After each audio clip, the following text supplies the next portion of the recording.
जगन्नाथ भगवान का ऐसा स्वरूप, न भुजाएं न चरण, बड़ी बड़ी आंखें। पुरी के जगन्नाथ मंदिर में ईश्वर का स्वरूप ऐसा क्यों है?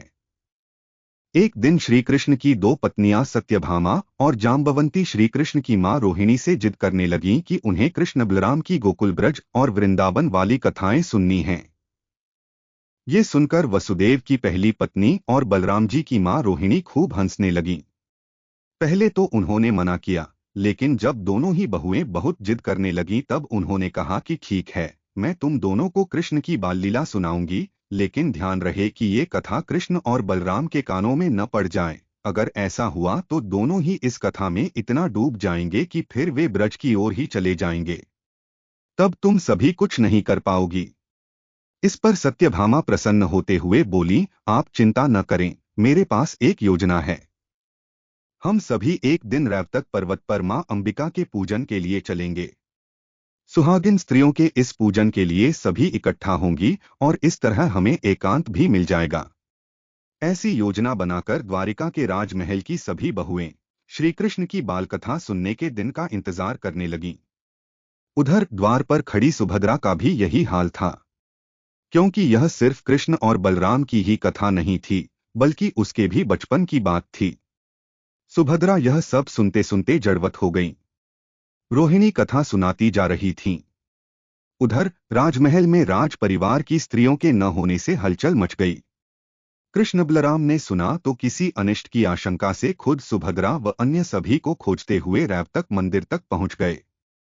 वहां उन्होंने सुभद्रा को जड़ स्थिति में खड़े देखा तो वे भी वहीं खड़े हो गए। उधर माता रोहिणी अपनी कथा सुनाने में ही मग्न थीं। अपनी बाल कथाएं सुनते सुनते तीनों भाई बहन जड़वत हो गए। उनके अस्तित्व खोने लगे, नेत्र फैलने लगे, हाथ पैर लुप्तप्राय से लग रहे थे। ऐसा लगता था कि जैसे शरीर से कोई धारा ही फूट पड़ी हो। इतने में देवऋषि नारद वहां पहुंचे। प्रभु को इस रूप में देखकर वह भी विह्वल हो गए। नारद मुनि के चेताने पर प्रभु अपने वास्तव में लौटे तो देवर्षि ने उनसे इसी स्वरूप में दर्शन की विनती की। कहने लगे कि प्रभु, मैंने जिस स्वरूप के दर्शन किए हैं, मैं चाहता हूं कि धरती लोक में चिरकाल तक आपका इस स्वरूप में दर्शन हो। प्रभु ने कहा, देवर्षि, जैसा आपने कहा है वैसा ही होगा। कलिकाल में इसी रूप में नीलांचल क्षेत्र में अपना स्वरूप प्रकट करूंगा। आपने जिस बालभाव वाले रूप में मुझे अंगहीन देखा है, तब मेरा वही विग्रह प्रकट होगा। मैं स्वयं अपने भक्तों को दर्शन देने के लिए उनके बीच जाऊंगा।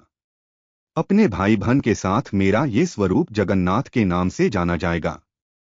श्री कृष्ण के दिव्य वाक्यों के अनुसार कलयुग में उसी दिव्य स्वरूप के विग्रह ने प्रकट होकर जगन्नाथ प्रभु के रूप में भक्तों को दर्शन दिया। रथयात्रा के स्वरूप में भगवान जगन्नाथ अपने भाई बलभद्र व बहन सुभद्रा के साथ भक्तों के बीच आते हैं। उनके हाथ पैर नहीं हैं, केवल आंखें ही आंखें हैं, ताकि वे अपने भक्तों को जी भरकर देख सकें।